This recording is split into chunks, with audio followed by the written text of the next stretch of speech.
cards came out, and we're gonna review them as a part 2 of the grand tournament preview, or at least my first impressions of it. Okay, so let's start with this druid card with Savage Combatant.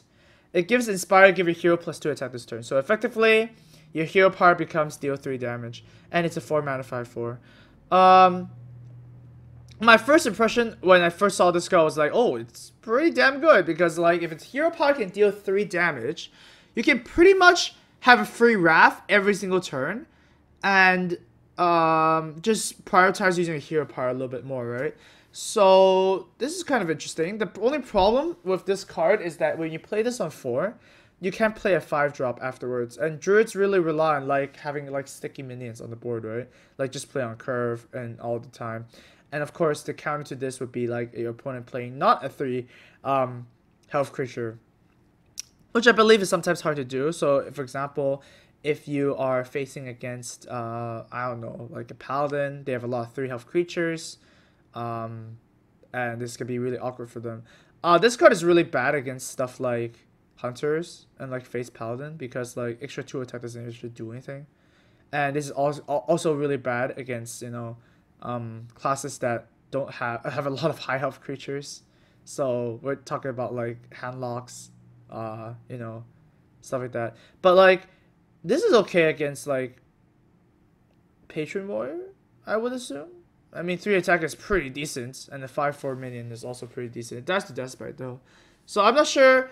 The first impression is really really good, but when you start to like kind of piece this a bit more, it's actually not that good. In Arena is amazing. Always pick this in Arena. I will always pick this in Arena. But in Constructed, it might be better than advertised.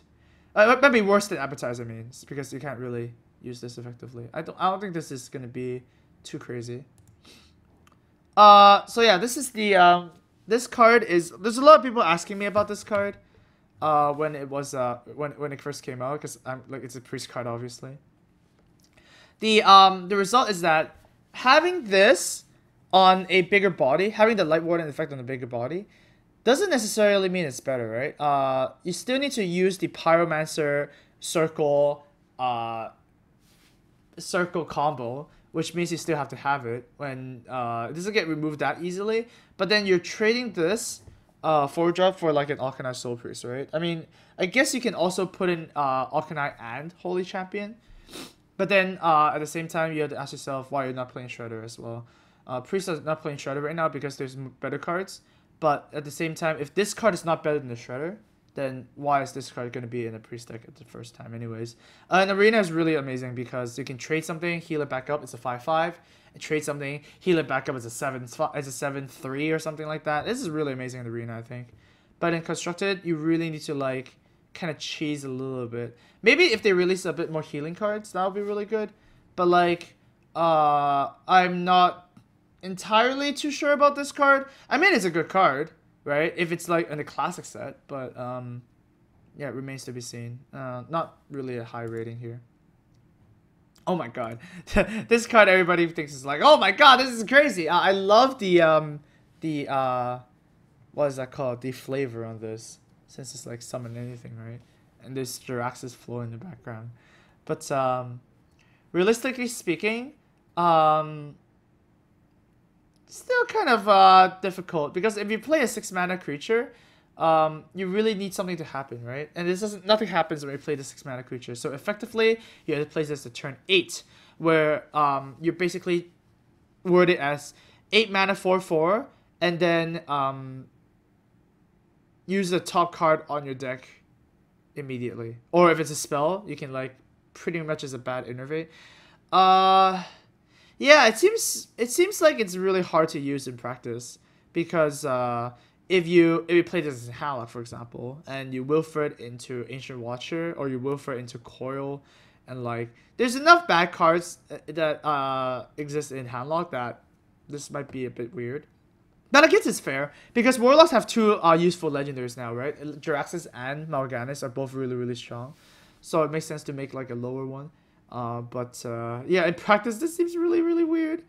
But people are going to try stuff out. We're going to see some Trojan videos. And Yeah, it's gonna be a lot of fun. Okay. King's Defender is if you have a minion of taunt, gain +1 durability. I thought that this actually gave +1 durability for each minion of taunt. So I guess they nerfed this already, huh? Interesting. There was like a Reddit post about it or something like that. I don't know, but 3 mana 3/3. Really? Do you really want to play a 3 mana 3/3? I mean, you already have Fire War Axe, and that comes a turn before. And this requires you to have a minion of taunt. Like, what are you playing with taunt in the warrior deck? What? Am I missing something? You do not... I mean, Unstable Ghoul for patrons and Sludge Belchers for control. I really don't think this card is ever going to see play. At least not with this kind of... At least not kind of this meta right now. The only way I can see this being played is if... Pirate Warrior becomes a thing, because there's like the Captain Skycrag, right? So if you play like Dread Corsair, after you do like Death Sprite or something, and then you equip King's Defender, you get extra durability, which is like, why would you really want to do that in the first place?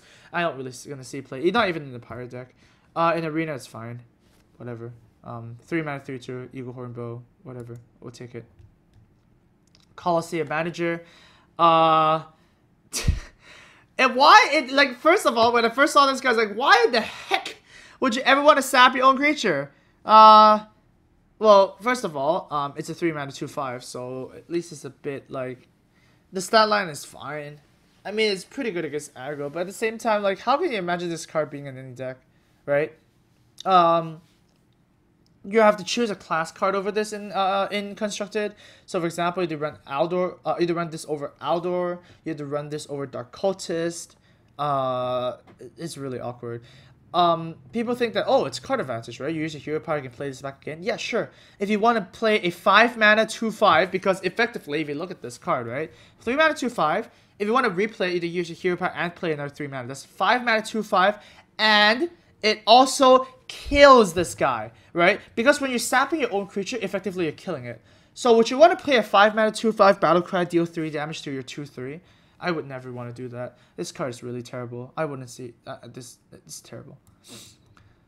This card on the other hand, this card I actually like a lot. A lot of people do not like it, and I will explain why I like it and why people do not like it as well.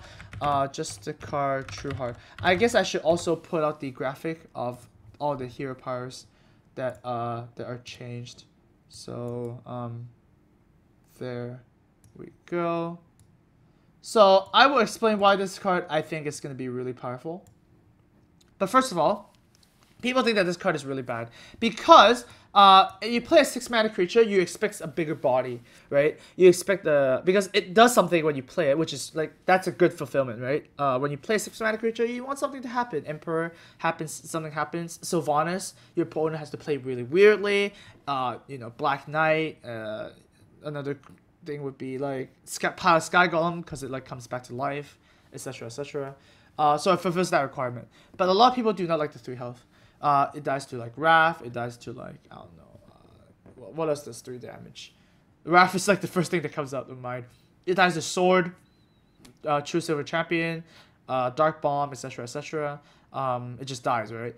Now, my rebuttal is, first of all, this is a permanent effect.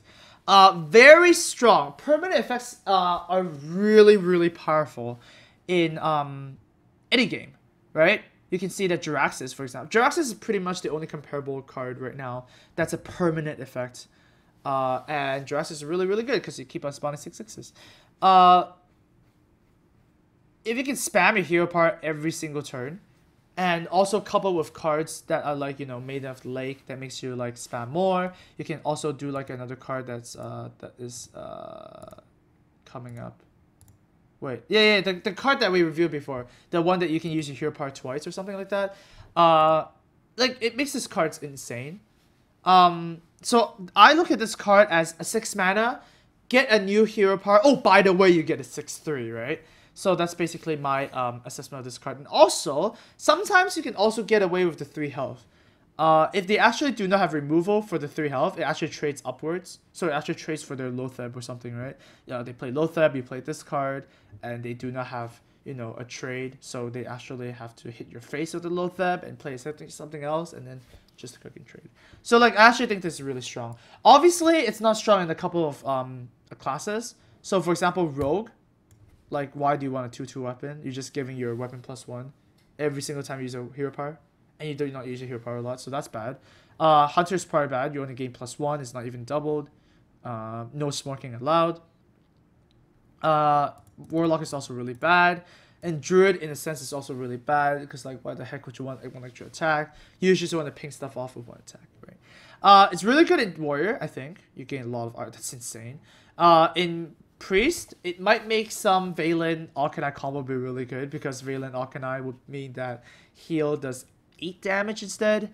The Paladin was also really strong. 2/1/1s is definitely better than Summoner 2/2. 2/1s is very annoying.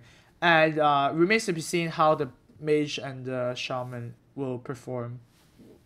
Because like the Shaman, it was actually confirmed that you can actually summon 2 of the same totems. So for example, you can just go like, okay, I want a taunt totem. Okay, I want a taunt totem. Okay, I want a taunt totem.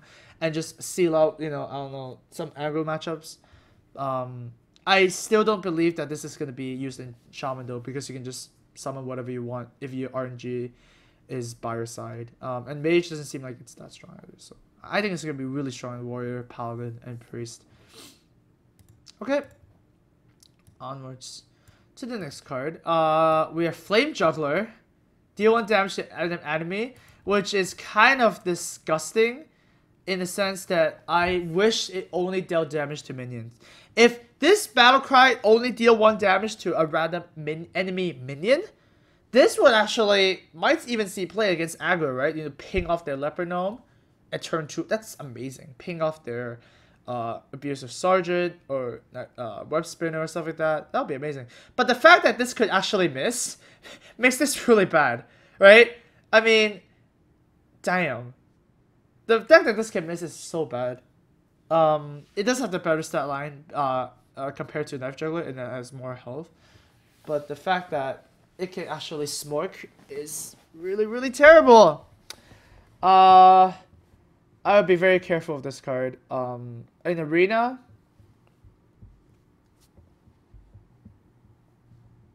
sure. I mean, it's good enough. It's a 2-drop that has a extra plus side, right? You're comparing this to like, I don't know, Crocolisk or like, you know, random 2-drops that actually don't do anything to turn to play. I guess this is really good in Arena, but in Constructed, no, I don't think so. Oh, this is a huge one. Yeah, Clockwork Day is huge for like a tiny dude. Interesting. 5 mana, 5/5, loads that power, and then there's a +1/+1, so it's a 6/6 if you actually manage to pull it off. So, not really sure about this card. First impression is like, oh, would this bring back, say, Mech Mage, for example?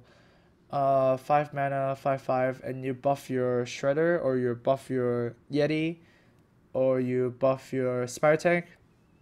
+1/+1. I guess it could be pretty good. I mean, you can imagine your, for example, if you play a Shredder and your opponent plays, so it's turn 4, right? What do opponents play usually turn 4? They usually play a Shredder back against you, so that's like that doesn't really help. What's a good scenario that you can actually use this +1/+1? I really can't think of one right now. Right? Like, why would you want the extra 5? The extra 5. I guess Shredder can trade into Lothep now. So in a sense, this is a 5 mana 5/5 battle cry, deal 1 damage. In a sense, you could also just go face, I guess. Just like, you know, 5 mana 5/5, buff your Shredder, go face, hit for 1 more, and then the Shredder trades with the opponent's Shredder. Basically, we'll just evaluate if this card is better than Lothep or not, right? Because Mech Mage already has such a high density of cards that are important, in that if you play this, it would be cutting something like, you know, Sky Golem or like, you know, Lothep or stuff like that. And I feel like this is balanced in the sense it's not too OP. So it remains to be seen if you actually cut Lothar for this card. I mean, okay, it's a freaking gnome riding a mechanical horse, okay? Just play this card. In Arena, it's really good because it's a Lothar with an upside. So I would definitely draft this in Arena. Very, very strong. And then Constructed, it depends on if it can take the other place of other 5-drops. 2-minute Medic, 4 mana 1/8. Your hero power becomes a basically a priest hero power itself. The stats are quite interesting with a 4 mana 1/8. 8 health means it's a bit stronger than Mogashan. But once again, playing a 1 attack creature at 4 mana is really, really bad. Because like you can't even kill 2/2s, right? So if you're oh my god, there's a lot of aggro decks. I'm gonna put this guy in and they place Knife Juggler and they're pretty sad. So like not really too attached to this card, I guess. Like you could say that, oh, there's a really good combo with like this guy and that guy. It's like, nah, not really. No. You just it's a bit too, it's bit too optimistic, I guess. Yeah, it's a little bit too optimistic. Just 1 attack is just so terrible. And also, like, restore 2 health to your hero, right? It's not restore 2 health to a random character. If it's restore 2 health to a random character, that would be pretty busted. I would actually play this card if it's 2 health to a random character. Because, like, that's like a double heal, right? And also, I kind of affect this board. But only on your hero seems like it's kind of like an anti-smart card. And if you're playing this card and your opponent plays a piggy... I'm not really sure. Oh, chat is saying that there's Hobgoblin synergy. Okay, that's true. Every time a 1 attack creature comes into play, there is Hobgoblin synergy. Making this a 3/11 is pretty insane. But yeah, we'll see. I still don't see this being in Hobgoblin decks because Hobgoblin decks are usually pretty aggressive, and the text on this card does not give an aggressive kind of feel. So, no. And finally, we haven't talked about the North Sea Kraken yet. I think I may have talked about this already, but maybe not. But this card is gonna not be playable in Arena, in Constructed, because it doesn't do anything, right? 9 mana, 9/7, deal 4 is pretty terrible. If you play a 9 mana creature, it needs to be doing something ASAP. And deal 4 damage means that it can only kill 4 health creatures. And at that point of the game, I don't really see this being a thing. So, Arena card.